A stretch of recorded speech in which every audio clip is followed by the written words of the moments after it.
Yeah, you already know it's Bucket of Lover Reaction Reviews, and we bang with another one.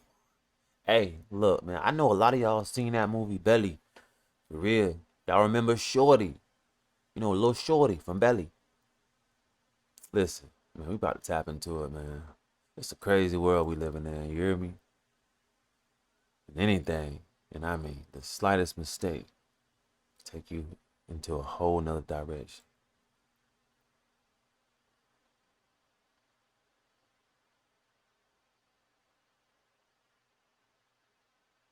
I think I live better in prison than I do in the street, honestly. Eric, tell us what you're doing over here. I'm just out in the street, walking around, trying to, make a dollar. Trying to get noticed, really. I'm happy I saw you, because a lot of people don't know who I am. They walk right past me. I'm actually the kid from the movie Belly. My name is Eric Keith McNeil. I was known as Shorty, 1988, sitting on the bench with Nas. Right after that, I did Black and White with Allen Houston, Raekwon, Brooke Shields, they all was in Mike Tyson. And then I got locked up in 1989. Literally from 1989 to 2019, I was incarcerated. And now I'm out and I have no job, I'm homeless. And while in jail, I lost my mother, I lost my sister, I lost my grandmother and my grandfather. I went to all these funerals in prison. So when I came home, I didn't have a family to live with. So now I'm in the street. And I try to reach out to Hype William, to Nas, to certain people that I know in the industry, and it's hard, I've been in like 4 different shelters. They kicked me out, and I sleep on the train. I slept on the train last night. And I just stopped at Dykeman stop and try to go in the store, steal some deodorants and sell them. And what was the most serious charge that you were convicted on? Attempted murder and robbery. My friend went up to a cop undercover, tried to rob him. He pulled his gun out and shot my friend, and I shot back at him. It made the news and everything. The helicopter landed on top of the building. I did belly in, and they bum rushed the house and locked me up. That was 2004. What would you like people to do? That's crazy. Like you say, you're reaching out to people, but I would like to tell my story. I want to talk to kids, and I want to tell them I was in Belly because I didn't have parents. I was 12 years old, running around South Jamaica, Queens with a gun, smoking weed. And everybody like, yo, Shorty smoking weed, he ain't got parents. And that's when they Swing hooked me up with Powerful. That's where it started. Wu-Tang Clan, and they got me in Belly. And then that made me a little worse because I didn't have parental guidance. So now I got hood status. Now I got a gun on me. Now I got money. I got access to stuff that a child shouldn't have access to only because of the movie. So it just made me more ruthless and dangerous, And that's when I got arrested for shooting somebody in 1999 on Farmers 144. I shot somebody when I was 13. I went to Spofford. Then I came out when I was about 15, 16, and that's when the thing happened with the cop. And then I just did all my 20s and half of my 30s in prison. What's good, y'all? What's new, TV? Your boy Poro. I'm back today to just shed some light, talk about a quick video that's making its way around the internet. You understand? It's going viral. Now, if you know the movie Belly, right? Shorty that was in Belly, which is the kid Nas was talking to about giving him the gun and all that, right? The video I just played, that's him recently come home in and out of jail from 2019, saying he did about 20 years That's straight. great. And just say he's struggling finding his way, even struggling that like he tried to reach out to certain people like Hype Williams and Nas and maybe help him out. And basically like with the movie, what they portrayed in the movie about him was pretty much what he was saying was his life. He was living that. It wasn't just an image he was portraying in that movie. Like he was really running around with guns, smoking weed at that young age, right? Time. Now, some things that was brought to the light about him in jail, where, he was Queens, so a lot of Queens dudes, Queens stick together, and there was supposedly a rumor of him doing some type of dealings with a Blaylock in jail, right?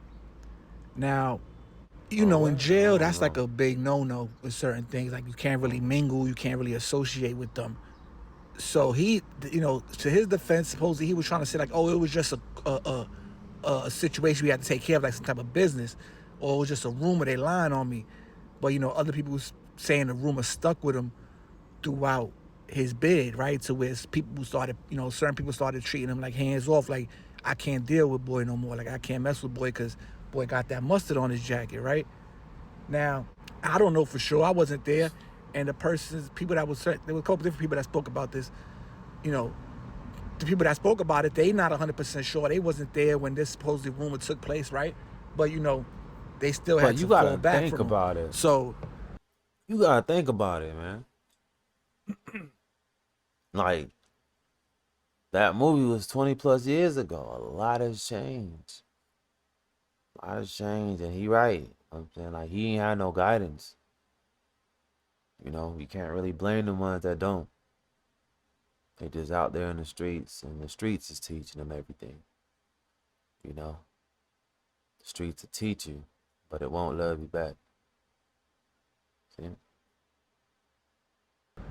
just like when he came home, he's probably met with that same thing because sometimes rumors travel from jail to the street, right? And he's struggling. He can't really get down. Now, the thing with reaching out to Hype Williams and Nas, they knew you 20 years ago, 25 years ago. So that's kind of like, you wishing, you just hoping on, you hoping that they answer your prayers at that point, right? Now, this video, it might reach them to the point where they're able to, see your plan, see what you're going through and actually help you out, right? I'm sure they're blessed enough to do that if I mean, this they stuff comes definitely gonna across see their it. timeline or whatever. But it's just sad. But like I said, this is a normal situation. Like, and honestly, he looks pretty much, his upkeep, like his hygiene, he's well put together. It doesn't look like he's just struggling. But he has said he's been living on the street, sleeping on a train, different shelters, and things Yeah, like he that. say But when he for got the out, kids, it's he always ain't know good to about it. learn from those that came before you that had mishaps and failed at certain things, to learn from their failures and mistakes, to maybe skip that failure or skip that pothole and just reach your success without having to go through so many bumps and bruises along the way, right? So all y'all kids, right, go watch Belly, go see, because that kid that was at 13 years old, right, in the movie, a lot of kids was feeling that kid, like, oh, his swag, oh, he out there, he got a gun, he's shooting people, he's smoking weed, Nas gave him the chain, right? This is a lot of kids live this life even to this day at that young age, and they You feel see, like that's another thing. You know what I mean? Like, these things, these movies, they influenced, the kids. I mean, there's all kind of movies in this world, but at the same time, a lot of movies influence a generation of children, of teenagers, of youngins. Just one scene, in that movie. I mean, you heard what he said. Every youngster was feeling that style. They wanted to be just like that. So what do you think they did? If Shorty had a gun and a chain from Nas, then they want a chain and a gun. And that's what's really that's what the world is turned into today. That's what it's turned into today. they lit, right? But go look and look what happened. Look what came of him. Go listen to his story. You know what I'm saying? From there, from that movie, now he got notoriety. Now he got a little bit of money, but he still don't got no motion. He still don't got no direction, right? He still don't know what's next. So he's just running around the projects, end up shooting somebody, robbing somebody, goes to jail. Boom, shooting at an undercover cop or something. The story's out there. You go check it out. I'm just giving y'all a quick rundown. When I first created The Good Stuff, Phil was dealing with inflammation in his body, arthritis. Yeah. He was struggling with his right? So a lot of kids might think that's cool too. Oh, he went to jail, he was in the straight. And now look though, 20 years later, look at him. And no disrespect to him, but this is a learning experience from the younger generation, yeah. This ain't all about being messy and gossip. Sometimes you gotta learn from certain things. And like I said, look at him 20 years later. Mind you, he still got his life, he still got health, right? He's able to talk, he's able to speak, he's able to hear, listen, learn, work, right? But look, it's a struggle for him. So, like I said, man, just understand youngins. Sometimes And yeah, man, I'm gonna stop it right there, man, because for real, like, Belly my movie. I ain't gonna lie. When I seen it, I was shit. I was one of them youngsters. You feel me? I'm looking at Shorty like, okay, yeah, you know. Some of us it affected and stuck with. Some of us it didn't. And that's worldwide. Like, for whatever child seeing the movie or teenager or whatever. You know what I mean? But that just goes to show, like, you know, just as fast as you got it all, you can lose it. You know, sometimes we get caught up in the moment, you know, like mixed with emotions. You know what comes with that, consequences. And the older you get, the more expensive the consequence. You know, man. But I hope everything work out for him, man. You know, Belly's a dope movie, man. But that one scene affected a whole generation. When you really think about it. All right, man. You already know this is Buckle Up and Reaction Reviews, and we'll be right